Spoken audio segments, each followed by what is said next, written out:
Here's a fantastic little way to make flying geese. It starts with a large square and 4 small ones, and it's going to make 4 identical flying geese with no waste.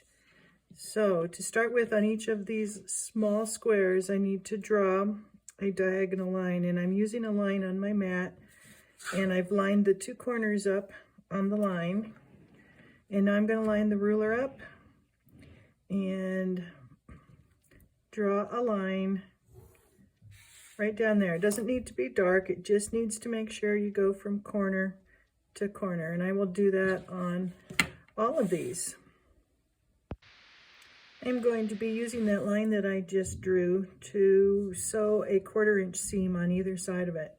If you have a 1/4 inch foot, you probably don't need to draw anything else. If you don't, you may want to draw another line, and I will line up the ruler here a 1/4 inch away and draw a line, and then I'm going to do it a 1/4 inch away on the other side and also draw a line.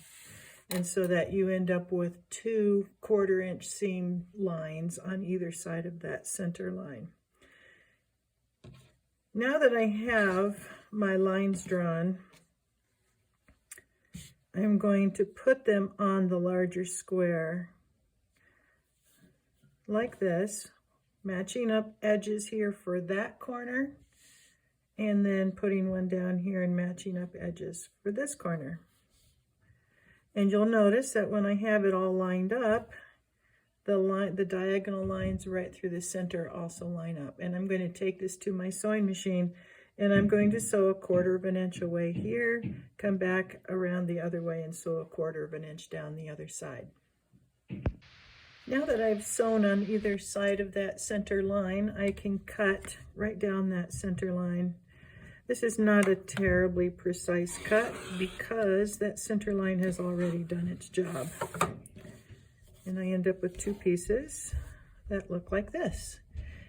These are going to be pressed towards the smaller squares. And then I'll take another one of these little squares with a diagonal line on it and put it on this corner. And now what I want you to notice right here is that this line goes right, if you could see through there, it goes right into the V created by those 2 before. And this point right here and this point right here are both a 1/4 inch away from the line. And I'm going to sew again both sides of that line. I've sewn it to both of these pieces. And again, we're going to trim it right down the middle on that diagonal line. And each one of these now is going to be a flying goose. And so I'm going to press this over this way. And I want you to notice that this point right here is a 1/4 inch away from there. So we have a 1/4 inch seam allowance. And we're not going to be doing any trimming, so it's very important that your 1/4 inch seams that you sewed earlier are as exact as possible. And all these little dog ears are going to have to come off because they'll get in the way of the next step. But that's all there is to it, and I will end up with 4 of these that are identical.